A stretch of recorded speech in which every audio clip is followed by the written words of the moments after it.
இன்னைக்கான big pass promo 1 வீட்டுக்குள்ள ஒரு மொட்டை கடுதாசி வருது. அது பார்வதி கையில் கிடைக்குது. அந்த லெட்டரை படித்த விஜய் பார்வதி பொதுவாக சொல்கிறாங்க, இந்த லெட்டரை எழுதினவங்க யாரோ அவங்க வந்து மோசமான ஆட்டிடியூட் உள்ளவங்க, அடுத்தவங்களோட கேரக்டரை பேடாக அசாசினேட் பண்ணுறவங்க தான் அவங்க அப்படின்னு சொல்கிறாங்க. அது மட்டும் இல்லாமல் பிரின்சிபல் கிட்ட போய் கம்ப்ளைண்ட் பண்ணுறாங்க. சார், இந்த லைனை பாருங்கள் சார், குட்டிவாடனோட கையை காயப்படுத்தி விட்டு தர்மலிங்கத்தை கிச்சனுக்குள் இழுத்திருக்கிறார் அப்படின்னு எழுதியிருக்கிறாங்க.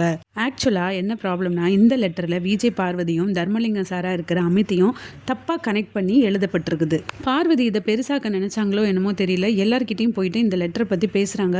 ஸோ இதில் வந்து அமித் வந்து அசிங்கமாக ஃபீல் பண்ணி, தயவு செஞ்சு அந்த வார்த்தையை ரிப்பீட் பண்ணாதீங்க, எனக்கு ரொம்ப பேடாக ஃபீல் ஆகுது அப்படின்னு அவரோட சைடில் இருக்கிற கருத்தை சொல்கிறேன். இந்த ப்ரோமோவில் எஃப்ஜே கையில் அடிபட்டு கட்டு போட்ட மாதிரி காமிக்கிறாங்க.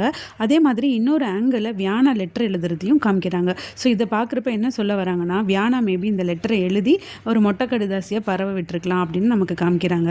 ஆக்சுவலாக என்ன நடக்குதுன்னு வெயிட் பண்ணி பார்க்கலாம். அடுத்த அப்டேட்க்கு சேனல் சப்ஸ்கிரைப் பண்ணுங்கள்.